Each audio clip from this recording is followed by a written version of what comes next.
You wake up. On the wall next to the light switch, there's a small laminated card. You've had one your whole life. Everyone has one. It tells you where the nearest shelter is. Above your bed, there's no poster. Posters fade, and paper is precious here. Instead, there's a faded family photo, and 3 of the faces in it you never got to meet.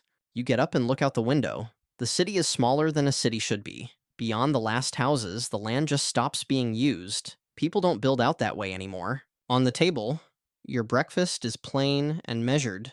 Some things still come by ration. Not because of a war happening now, because of the one that happened once, and never quite let go. On the calendar, one date is ringed in black. Not a holiday, a day of remembrance. Everyone calls it simply the day. You don't remember it. It was long before you were born. But your grandparents flinch at the sound of a siren, and now you understand why. This is still America. There are still cities, still families, still ordinary mornings, but it's an America that was burned once and never fully grew back. And all of it comes down to 13 days in October 1962 and one man on a submarine who, in our world, said no. The Cuban Missile Crisis. Soviet nuclear missiles in Cuba, 90 miles from Florida. American ships blockading the island. The 2 superpowers eye to eye, fingers near the button. For 13 days, the whole world holds its breath. In our timeline, at the last moment, both sides find a way to step back. The missiles are pulled out. Everyone exhales, but the closest call of all happens underwater, and almost no one knows about it for decades. A Soviet submarine, B-59, sits deep below the blockade. American ships are dropping practice depth charges to force it up.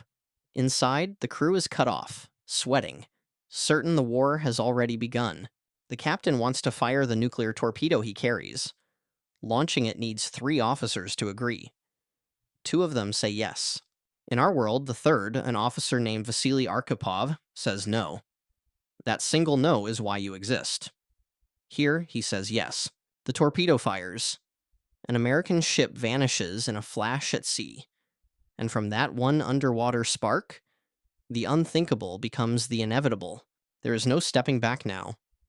Within hours, the order both capitals dreaded is given. The missiles fly. Both ways.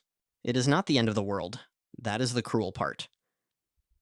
It is worse in a way. The world survives, but maimed. A handful of the largest cities on each side are gone in a morning. Not all of them. Just enough to break the back of the century. The numbers are too big to feel. So feel one small one instead. The 3 faces in your family photo you never met.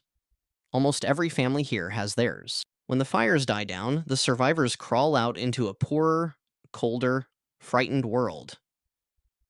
And nothing after that is ever quite the same. There is no booming, confident 1960s rolling into the future. The decade that should have launched the modern world instead spends itself digging out of the rubble. The space race stops mid-stride. There is no walk on the moon in 1969. The rockets that might have gone up are pointed for a generation only at each other. The great leaps you take for granted come late. Or not at all. A wounded world rebuilds the basics first, and dreams smaller for a very long time. Whole regions are simply closed. Maps have gray zones on them. Places you don't go. Places that won't be safe again for longer than anyone alive will live. Cities aren't rebuilt where they were.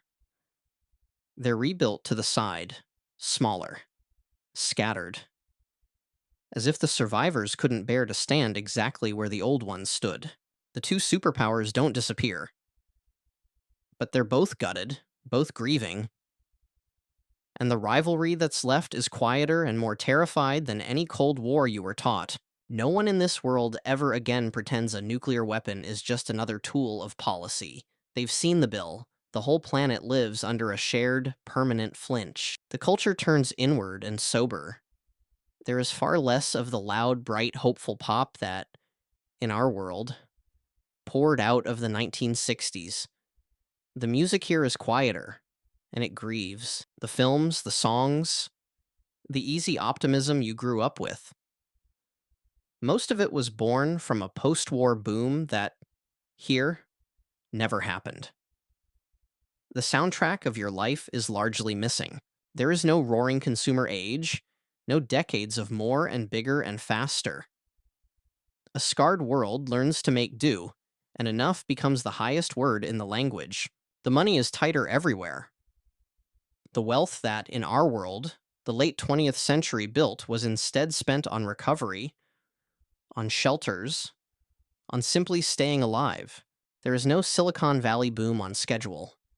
The computer age still comes, but slowly, sobered, decades behind the bright, fast future you were promised. When the network that connects the world finally arrives, it's built carefully, defensively, by people who never again want to be caught blind and cut off. Even now, in 2026, the population of the whole planet is smaller than it should be. There are empty chairs at every table, across whole generations who were never born. The leaders of this world don't talk about winning. The very idea is gone. They talk about never ever again, and they mean it with their whole hearts. Every child here learns the drill before they learn to read. They know the sound of the siren, the way to the shelter, the cards on every wall. It is simply part of being alive. The borders of the world are different too. Some countries were erased outright. Others swallowed their weakened neighbors. The map is a record of who survived and who didn't. There is no single confident superpower leading anyone. There is a quiet, wounded planet that learned the hard way how thin the floor under civilization really is. It is not a cruel world, or even a hopeless one. People still fall in love, still raise children, still laugh. But they do all of it under a shadow that never quite lifts. Power in this world is not something anyone reaches for proudly anymore.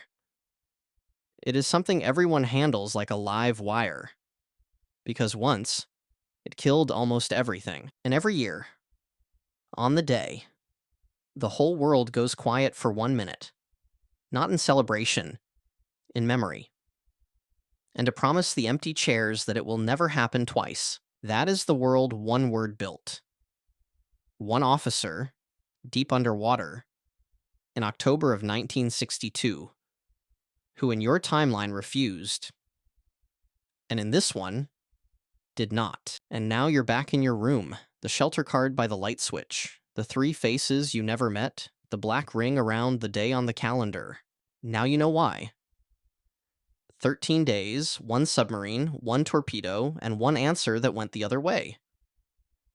The whole of your scarred world hangs from that single moment. In our world, he said no. And everything you call normal, the booming decades, the walk on the moon, the full and crowded tables, survived because one man, underwater, refused. So here's the question, and it's a heavy one. How thin was the line? How close did your whole world come to becoming this one? Quiet, scarred, and forever counting empty chairs. Tell me in the comments which world you'd rather wake up in tomorrow, and I'll show you the next one.